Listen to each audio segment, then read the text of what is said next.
Hey all, Joe here with All Funnies and Games, and today we're going to be continuing taking your art from stick figures and moving past that. The next step in this is going to be two terms that I'm a little bit hesitant to bring up because they could be intimidating. I want you to try and come at this with an open mind.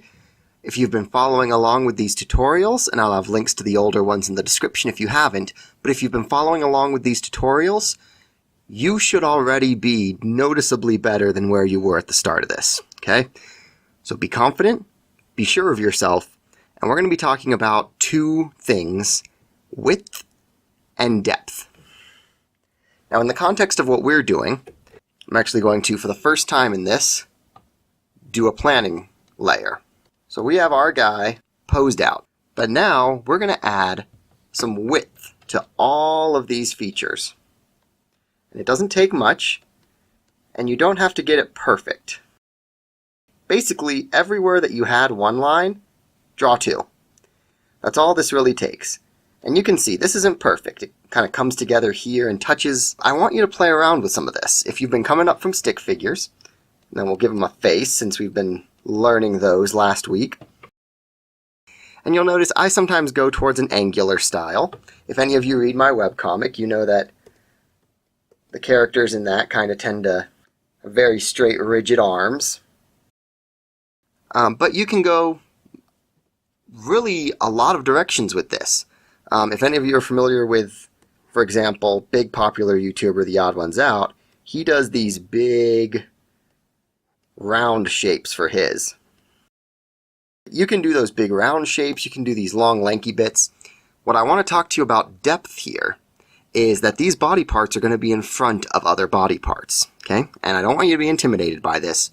So for a first exercise, draw what's called a Venn diagram. If you don't know what a Venn diagram, it's this. It's just two circles that overlap.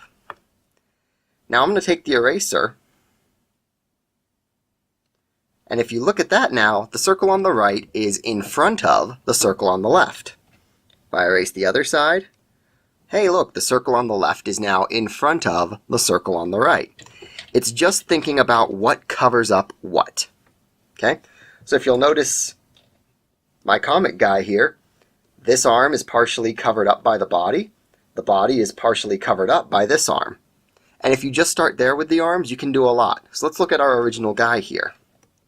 Well, if I wanted to get more depth to him, I'm going to put the body behind the foreground arm and put the background arm behind the body. And now you can kind of maybe see where some of that depth's coming from.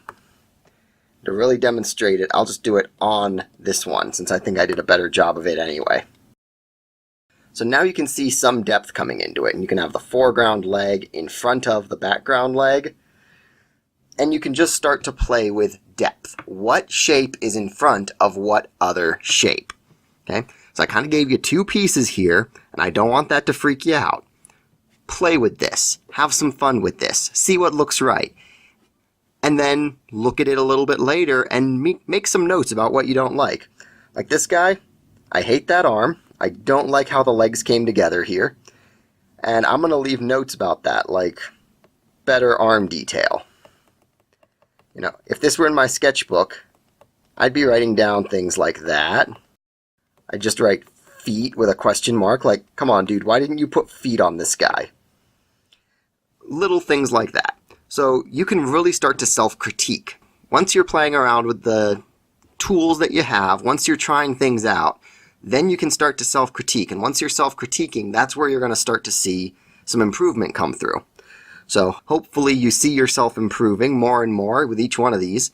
Anyway, thank you for watching. Hope you enjoyed the video. Fingers crossed, I'm hoping you learned something. And yeah, I'll see you on the next one.